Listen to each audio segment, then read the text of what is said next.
Members,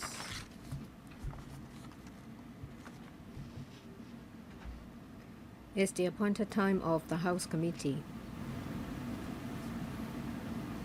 We have a quorum. Please return to your seats.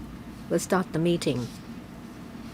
Members, the Secretariat started the pilot provision of live captioning of House Committee meetings for members and the public today. They can view the House Committee meetings with live caption via webcasts or other channels.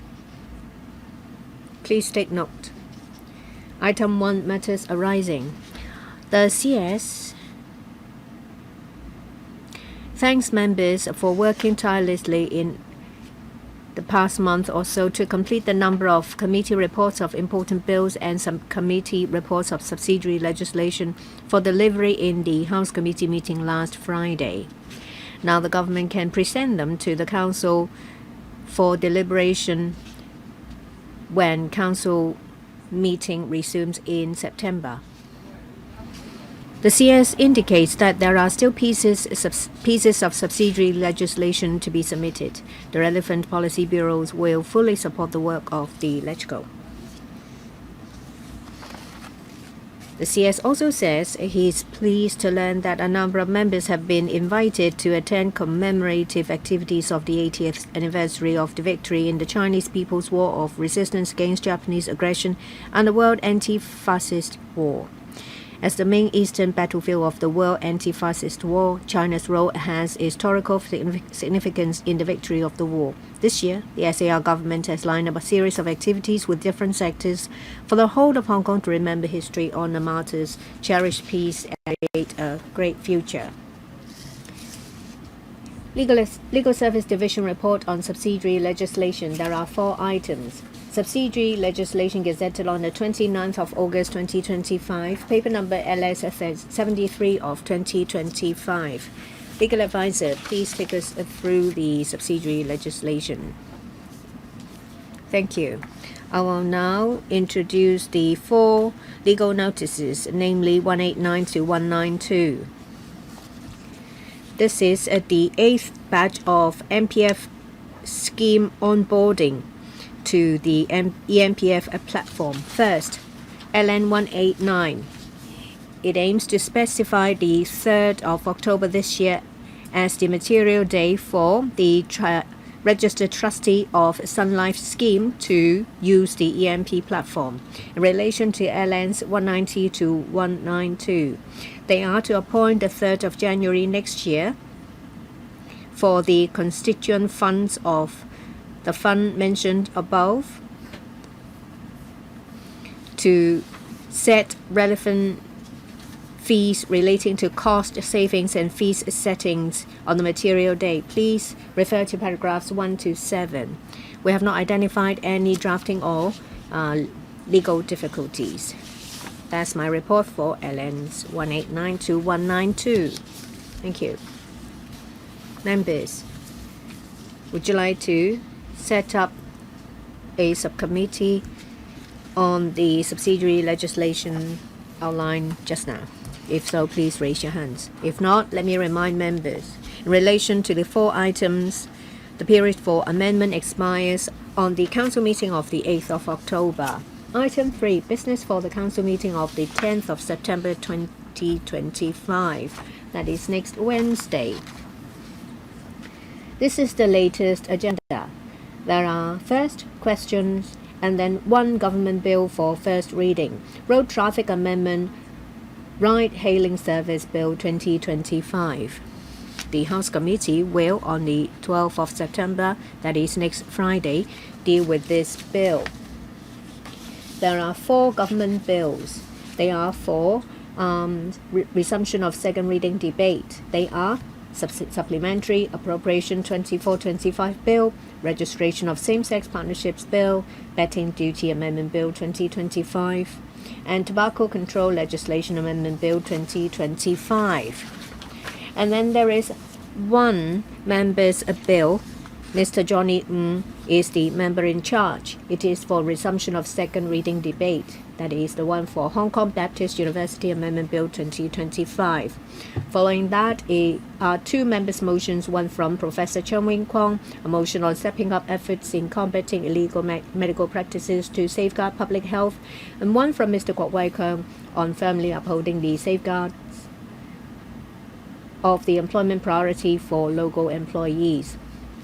In addition, there is the laying of paper on the table of the Council, that is report number 21 of 2025 of the House Committee on Consideration of Subsidiary Legislation and Other Instruments. There are 8 items on the report. The period of amendment of these items will expire on that Council meeting. One member has made an indication to speak on the item on license fee structure of electric private cars, that is LN 169 of 2025. A motion to note the report will be added. Item 4, business for the Council meeting of the 17th of September 2025. On that day, the Chief Executive will present the policy address. Item 5. Chief Executive's question and answer session on the policy address on the 18th of September 2025. It will take place between 10:30 and noon on that day. Members, please take note. Item 6. Reports of Bills Committees and Subcommittees. There are 2 reports. The first one, a report of the Bills Committee on Registration of Titles and Land Miscellaneous Amendments Bill 2025, payment number CB bracket 11367 of 2025, and I'll invite the chairperson of the Bills Committee, Mr. Edward Lau, to give us the report. Thank you. Chairman, the current land registration system in Hong Kong is a deeds registration system. The bill seeks to amend the Land Titles Ordinance (LTO) and the Land Registration Ordinance to adopt the new Land First proposal to implement the land registration system to align the land registration system with that of other jurisdictions. The new Land First proposal means that the system under which the title register prevails applies only to certain land granted on or after the commencement date of the LTO, that is, new land.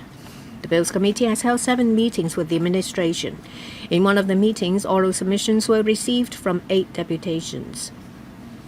Members generally support the proposals in the bill to implement the title registration system on new land first. In the deliberation, members have discussed about the proposal to abolish the mandatory rectification rule and are of the view that the administration should strengthen measures to prevent property fraud. Members are also very concerned about whether the duty of verification borne by solicitors in title registration applications under the new system will be heavier than that under the deeds registration system. Members urge the administration to conduct publicity and education campaigns before the revised LTO comes into operation so as to enhance public understanding of the new system and to inform practitioners of the requirements arrangements for property transactions and registration. Additionally, considering that the new system can be first implemented on new land only after having been discussed for over 2 decades, the committee has requested the administration to actively explore ways to expedite the conversion arrangements for the 2.9 million land registers for existing land. The administration proposes to move a number of amendments in response to members' views. The committee agrees with the amendments and will not move any. The administration plans to resume the second reading debate of the bill at the council meeting of the 24th of September. The committee does not object.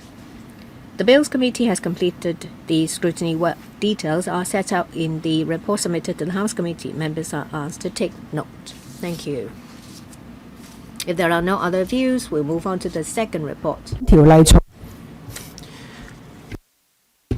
Please refer to LC paper number CB brackets 11366/2025, report of the Bill Committee on the Basic Housing Units Bill. I now invite the Deputy Chairperson of the Bills Committee, Ms. Jovi Chen, to report. Thank you, Madam Chair.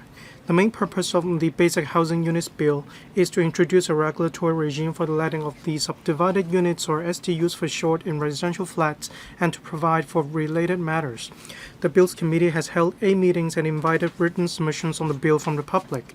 Major issues discussed by the committee included the scope of regulation of the proposed regulatory regime, exemptions and supporting measures, registration and recognition of basic housing units or BHU for short, the power to direct, the termination of domestic tenancies for SDUs, and the provisions modifying the effect of the Buildings Ordinance and so on.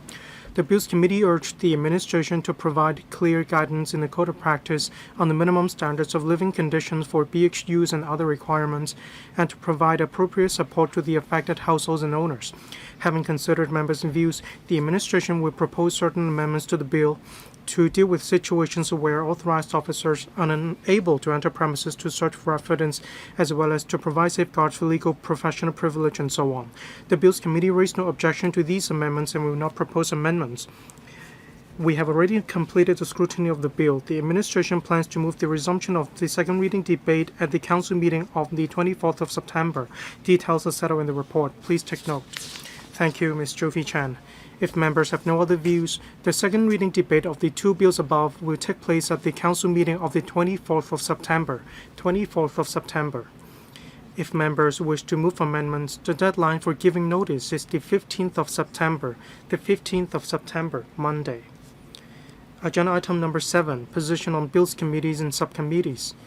As at the 4th of September, Thursday, there were 2 bills committees in action, 1 subcommittee under the House Committee in action, and 1 subcommittee on policy issues under panels in action. Agenda item number 8, any other business? There being no other business, meeting adjourned. Thank you.